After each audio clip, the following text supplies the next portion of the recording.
What is going on, my broskiis? My name is Toadski, back again, here to bring you guys yet another One Piece Treasure Cruise video.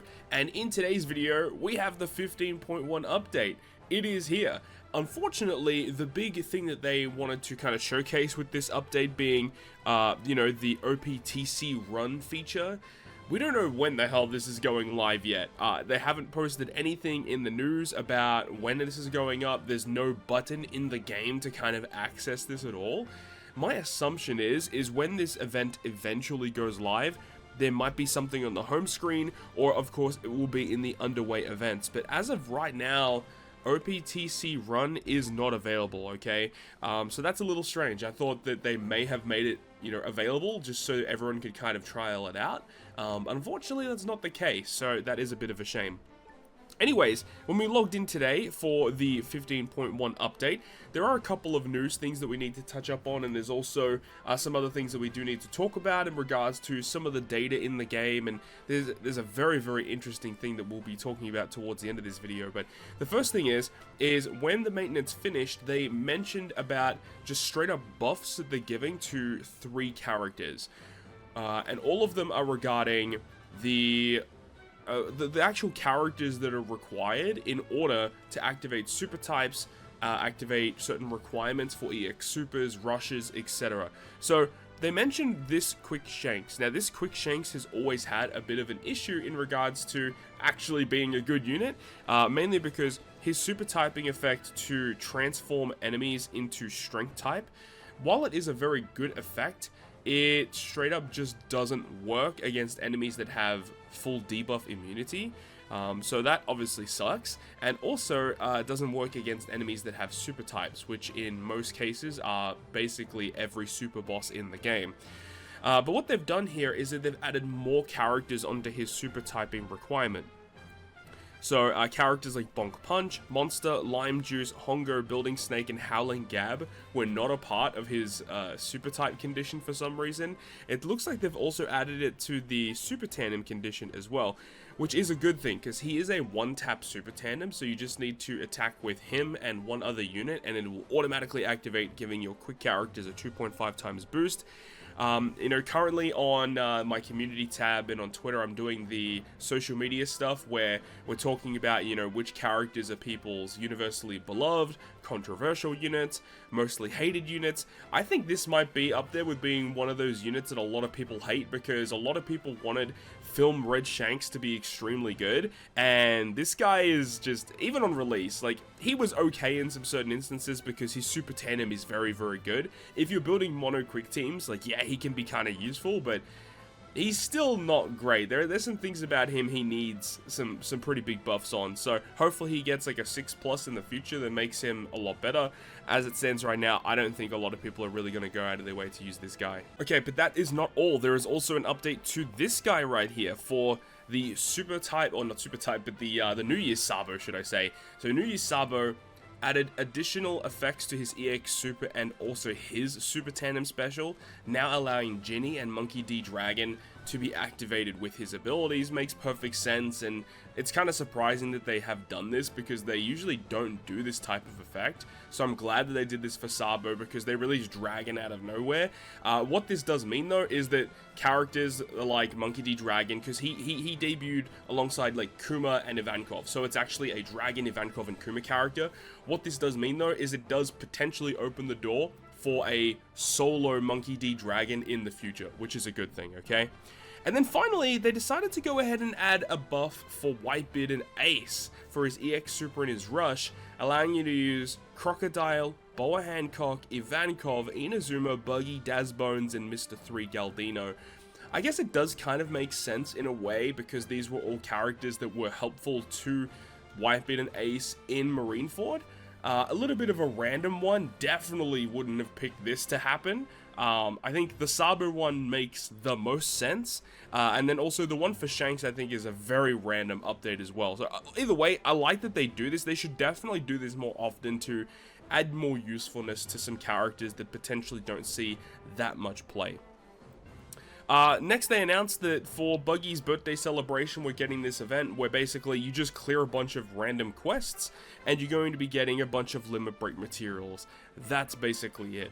And I believe this might actually count for treasure map runs as well, so basically just by playing the game, you're just going to earn more limit break materials, which is definitely not a bad thing, right?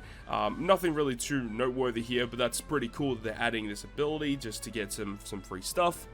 And this one was really cool too, so we didn't expect this to be here. So essentially, because they've updated the way that new players get into the game, essentially when you clear the tutorial from now on, every single day after that point when you clear the tutorial, by every day logging in, you get a free multi-pull on the Super Sugo Fest. So there's going to be a random Sugo Fest that is going to be available for new players, and as I mentioned, you get a free multi-pull every day. Because it's only available to new players, obviously it does kind of suck, but what they've done here is that they are allowing everyone to get access to it. But of course, you know, it's going to be available for everyone after the tutorial, but you only have to log in essentially for the next 10 days or so, and that's when these free multis are going to be available. I believe after these, for like next 10 days, like you just can't just log in randomly and do these multi-pulls. It's only for literally right here, right now. Now, as I mentioned, the free multi-pulls, they will be starting on August 8th, so it's tomorrow is when they're going to be starting. So you got day 1 to day 4. The last wanted poster is guaranteed to be a legend. So you get a free multi-pull day 1 to 4, and you get a guaranteed legend at the end of every multi, right? Then you've got day 5 where you get a guaranteed Super Sugo Fest only character. That is awesome, right? You just get a free Super Sugo unit. Like, hard to pass that up. That's really good. And then it just repeats itself for the next 5 days. So again, you get another 4 multi-pulls with a guaranteed legend, and then day 10, you get another Super Sugo Fest character. Now, about the characters that are actually available here. For users who have cleared the tutorial by August 7th, characters who have made their debut by May 9th, 2025. Now, that is not, it's okay, right? It basically means any Super Sugo Fest character that occurred before the anniversary period. I'm not too sure if I have an updated list of all the characters that have debuted up until this point. Yeah, so it basically means the latest Super Sugo Fest that is going to be available is going to be the characters from New Year's, which I think is going to be the Strength Luffy, Int Sabo, and Whitebeard and Ace. So I think they are the newest Super Sugo Fest characters that you can pull from this. So yeah, obviously it doesn't include the Kizaru, it doesn't include Luffy Zoro Sanji, Jay Garcia Saturn, Roger Rayleigh Gaban, Lin Lin, Whitebeard, and Shiki. Those characters won't be pullable, and that does include for normal legends as well. So normal legends before the anniversary period. So I believe this will be characters such as the Saikuma and the Dex Vegapunk that debuted right before the anniversary period. Those units are like the newest rare recruit, like normal legends you can pull. And then it also says that there is going to be well, it's going to be limited to a certain pool of characters, as it mentions there. Only 20 Super Sugo units are going to be available, 50 normal legends will be available, and 100 rare recruits will also be available. So hopefully they make it so that, you know, more modern rare recruits are available, because obviously they're the better of the rare recruits. So we'll see what happens, but not every character will be pullable. So we'll see what ones are going to be available. Either way, you get free pulls, including Super Sugo Fest characters. Now, just because it mentions day 5 and day 10, you get a guaranteed Super Sugo unit, it actually will allow you still to get Super Sugo Fest units in the middle of some of these multis. So, yeah, either way, people are going to be walking away with a lot of free stuff, which is really, really good. It does also mention that these free pulls will have a 15% chance to get a legend. So you are going to get a lot of free legends from this, which is great. And essentially, you just want to keep logging in starting from August 8th, every single day until August 18, and just get a bunch of free multis, right? Like, it's hard to pass this up. Just make sure you are logging in. I'll likely do a YouTube short for every single one of my multi-pulls along the way. We'll see how they go. Now, one of the other major updates that they mentioned within version 15.1 is the damage modifier update, where depending on the levels of your characters, as well as a brand new potential ability that's going to be introduced into the game for damage limit break for types and classes, this is all going to be modifiers to allow you to do more damage than normal. So what happens now is if you go over to your crew edit menu and you pull up a random team, so I've just pulled up this random one here. So if you have a look at like Yamato, for example, Yamato now has level 99, and the level 99 is actually like an orange color. Beforehand, it was actually only a white color, so it's interesting that they've changed that. And then if we go over to the ability list in the top left-hand corner of the team build, we get a little bit more information. So this damage limit break here literally just gives us a breakdown in terms of the amount of additional multipliers that we get on top of the damage cap from now on. So it mentions here, due to our character levels, we get an additional 0.2 multiplicative effect added on top of the damage multiplier. So normally where you only do 1 trillion damage, I believe the damage reduction will be reduced by some sort of value by 0.2. And of course, if you have damage limit break characters on your crew, you'll get additions to your types and or classes, and that on top of having everyone at max level will also make a big difference. Okay, let's just take an example here. Let's go ahead and just grab like a bunch of level 150 characters. Like I'm just picking random units here. I have no idea. Like, let's just pick like these 5 units all at level 150, and I should probably change the captain as well. Let's go ahead and add some support characters as well if we can. Do I have any filters on? Yes, I do. Let's turn that off, and then let's also filter this by level.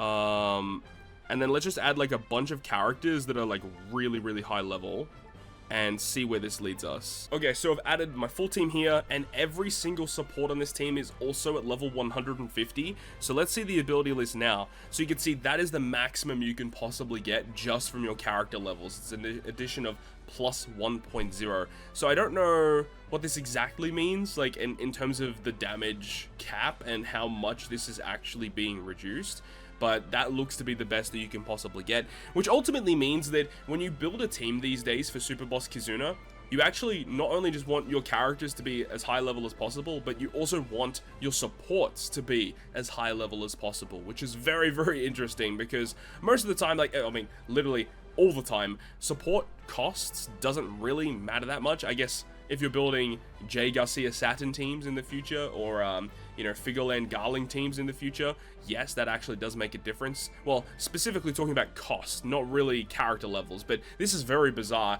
especially looking at like the fact that support characters, like the level of the unit doesn't really matter, but now it's kind of like a way for people to use level limit break wanted posters on less important characters just to give you a little edge of additional damage moving forward in the future, which is just extremely weird. So the next thing that I wanted to talk about in this update actually is going over to the challenge screen. They've actually added a brand new training forest, which is the craziest thing to say in 2025. We never thought that was ever going to happen. There is a little bit of a caveat though, because it's not an actual training forest. If we go over here, I've actually already gone in to have a look at this. These are accessible right now, and they all have different weakness classes. So you can see that there's one for every single class in the game. So you got, what is this one? Weakness to fighter, slasher, striker, shooter, free spirit driven, cerebral, powerhouse. What this is actually doing is, this is a damage testing piece of content. We've been asking for this for a very long time, and they've gone ahead and actually done it. So let's just jump into a random one. Let's jump into the slasher one, because I haven't done that yet. I'm just going to use this generic team here that I typically use for dupe drop stuff. But what we can do here is have a look at exactly what's going on, because this is really cool actually. This is a great way for us to test certain Super Boss teams in the future. It's really cool.